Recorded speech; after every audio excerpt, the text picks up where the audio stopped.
Hi there and welcome to another session of Business Studies with me Vishwanath Sir for the 12th standard. Our journey towards excellence will continue and we need to master certain concepts and this can be done through regular work. My sincere advice to all of y'all is to read up the chapters properly because there is where all the concepts will be very clear to you.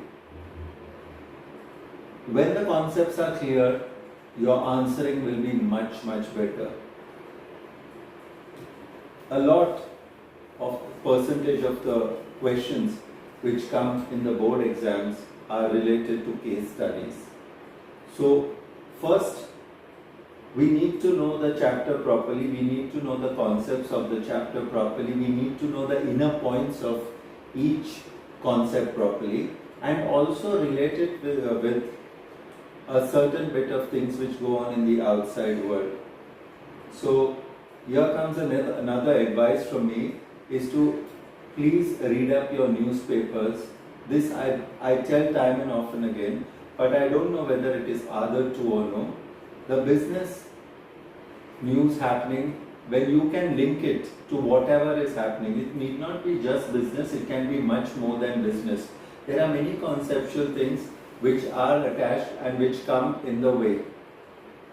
Okay, so do spend some few minutes in a day watching some business channels or reading a bit of the newspapers, and now since you have access of the internet and the Wi-Fi facilities, you can make use of that to the fullest. Okay, today's journey would be to deal with a chapter called Directing, and we shall take up the case studies which we previously did along with the chapter. The first case study goes like this. Huna is working in a company on a permanent basis. As per the job agreement, she has to work 8 hours a day and was free to work overtime. Huna worked overtime, due to which she fell ill and had to take leave from her work. No one showed concern and inquired about her health. She realized that she was fulfilling only some of her needs while other needs still remained unfulfilled. By quoting the lines from the above paragraph, identify the needs of Huna which she is able to fulfill. The needs which I feel Huna is able to fulfill: one is your physiological needs, second is the safety and security needs. Why? Because safety and security she is working on a permanent basis. Coming to the next question, explain any two needs of Huna followed by the above needs which still remains to be satisfied.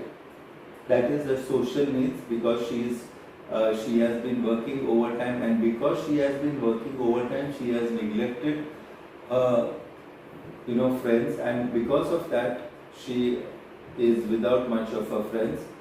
Also she needs to work on her esteem or ego needs, because that is also not fulfilled, because no one seems to be bothered about her. Plus she is not getting any raise when she is working overtime.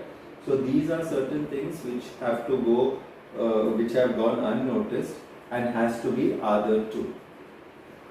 I go to the next case study. The next case study is the workers of ABC Limited always try to show their inability when any new work is given to them. They are always unwilling to take up any kind of work. As a supervisor, what functions will you perform to cope with such a situation, etc. So anything new is given, they are averse to it, and they will show that they will not be able to do, they will find excuses. Okay, so the organization will stop functioning properly because of them. So you as a supervisor will have to motivate them. So what will you do? You can tell, as a supervisor, I will perform the following functions to motivate the workers and guide their efforts and other resources to achieve the desired objectives. A. Ensuring predetermined performance of workers according to the standards by motivating them to work more effectively. So you have to listen We have to achieve these targets, and it is only possible because of you. B. Providing on-job training to workers to build an efficient team. Many a time the workers will tell, we don't know, even though they might know to a certain extent. So you set your criteria right by giving them certain on-the-job training and calling certain experts or people who know about that job properly to teach them. C. Maintaining group unity and harmony amongst workers by solving all their disputes. Disputes will come, but if it is worked out amicably, if it is worked out one-to-one, it solves many a problem. D. Enforcing rules and regulations of the enterprise amongst the subordinates to maintain discipline. So discipline is a very important aspect. Okay, don't let go a particular person who is not performing his duties properly. Then analyze the work performed and give the feedback to the workers by suggesting the best ways and means of developing their working skills. So it is quite possible that they will not achieve the target. So you have to tell, see, you could have achieved the target if you had put in a little bit of more efforts and thought about how to manage your work more efficiently. Okay, so this is the work of a supervisor, and it is a slightly difficult task because there are people who might disobey you, but you have to take control because you are given a particular job and your job demands that you will do it right. We go to the next case study. Pramod, a supervisor at the Annapurna Atta factory, which was producing 200 quintals of atta every day. His job was to make sure that the work goes smoothly and there is no interruption in production.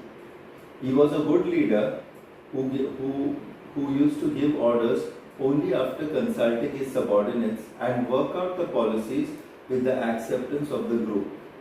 Identify and describe the leadership style adopted by Pramod. So we'll identify it. Describing is very easy. This was a CBSE 2015 question and in set 3.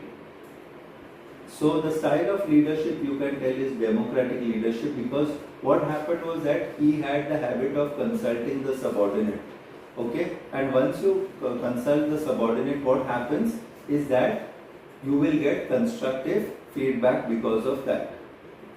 Fine. So this was your case. This was one of your case studies. Let me go to the next case study. Rahim was working in an enterprise on a daily wage basis. It was difficult for him to fulfill the basic needs of the family. His daughter fell ill. He had no money for his daughter's treatment. To meet the expenses of her treatment, he participated in a cycle race and won the prize. The cycle company offered him a permanent pensionable job, which he happily accepted. Okay? Now, by quoting the lines of the above para, identify the needs of Rahim that are satisfied by the offer of the cycle company. Okay, now here what happens, the needs here which we could tell is the physiological needs and the safety and security needs. Why? The company gives him a permanent pensionable job. So he can continue working, and plus his pension also will be due when he retires. Next question, also explain 2 other needs of Rahim followed by the above that are still to be satisfied. That would be social affiliation and belongingness, because he didn't have anyone to approach, and esteem needs. He needs to achieve a certain position. If he achieves a certain position, automatically people will come close to him, they will start praising him more. Going to the next case study, Mr. Arun, the manager of operations, sets targets for his subordinates without discussing with them. He firmly tells them that if the task is not completed, strict action will be taken against them. Which style of leadership is he following? Explain. Okay, he is following the autocratic leadership style because he is not in a mood to consult anyone, and not only that, he tells that if the job is not completed, strict action will be taken. Mr. Ramesh, the manager from the HR, is really appreciative of fresh ideas given by his subordinates. He frames policies only after consulting them. Which type of leadership is he following? We know he is following the democratic leadership. We go to the next from here. Mr. Divyansh, the manager of operation, does not define clear goals to his subordinate and is regularly abreast with their work, as all employees are skilled and experienced in their job. Which style of leadership is followed by him? Of course, you can tell it is a laissez-faire leadership style, because he is giving his subordinates a free hand to do so, and he has confidence in them in this case because they are skilled and they know their work properly. Mr. Ayush, the manager of the research and development team, is in a well-known electronics company, gives complete freedom to his subordinates who are developing the latest technology products in their field. He avoids use of power. He depends largely upon the group to establish its own goals and work out its own problems. Which style of leadership is he following? Again, this would be almost the same as Mr. Divyansh, the earlier one which we discussed. He is also following the laissez-faire leadership style. Okay, from here I go to the next case study where there are two people, Rahul and Harsh, who are working in the same organization but in different departments. One day at lunchtime, Harsh informed Rahul that due to computerization, many people are going to be retrenched from the organization soon. Name the type of communication. This is informal communication because it was not sent on the official basis and it went from one person to the other. Fine. So let's go to the next question, and here you have to identify Maslow's hierarchy need highlighted in the given statement. A. Informal groups are also needed to satisfy this need. These are social needs. B. This need is satisfied only when he becomes what he is capable of. That is self-actualization need. Next, status, power, achievement, prestige, recognition, etc. need help to satisfy these needs. These are basically esteem needs. D. These needs include food, water, shelter, clothing and other necessities of life. These are physiological needs, the bare necessities which you need to get. Next, these needs include love, affection, friendship, companionship, etc. So these are again social needs. F. Motivators like pension plans, life insurance, job security, etc. help to satisfy these needs. These are safety and security needs. Okay, so this was Maslow's hierarchy needs which we went through. Now we are going through certain identification with the term which is highlighted. Under the network of informal communication, one person communicates with everyone on a non-selective basis.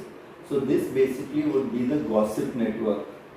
B. It refers to the official communication taking place through the chain of command, that is formal communication because it goes through the proper official lines. C. It involves translating the message of the sender into words, symbols, etc. so that the receiver could understand the message. Okay, so this would be encoding. B. It indicates the ability of an individual to maintain good personal relations with the followers. So that is leadership.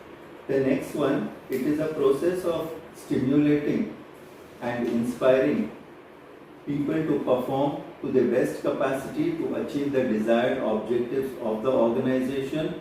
So that this would be motivation. The element which is concerned in keeping a watch on the working of the employees, this is supervision. The communication is reverse of the downward communication. So this would be upward communication, but naturally.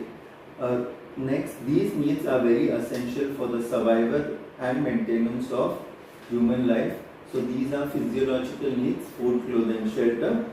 Okay, after that, in this communication, generally the non-official matters are discussed.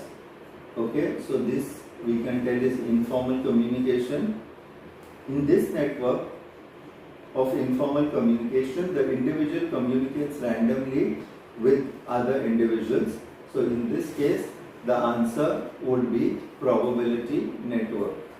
Okay, so these are certain things which we have to take into consideration. I go to the next part of it, where Himanshu and Ravi are friends, working in Sharma Limited as a production and sales manager respectively. In the interdepartmental meeting, Ravi informed Himanshu about a change in the marketing policy of the company. Identify the type of communication. This is formal because they are talking about official lines. Name and explain two networks of the type identified in part 1. So here you can tell single chain or wheel, circular, so on. Fine. The explanation is easy, which you could expand on your own.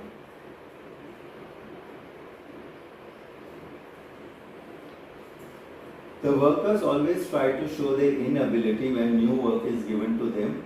They are always unwilling to take up any kind of work. Due to a sudden rise in the demand, the firm wants to meet excess orders. The supervisor is finding it very difficult to cope with the situation. What do you think the supervisor should do to handle the problem? Okay, first and foremost, he has to motivate those people in the right perspective. He should apply Maslow's hierarchy need theory of motivation. He should try to find out that what are the needs of the workers and how to fulfill them. He should also offer them monetary and non-monetary incentives.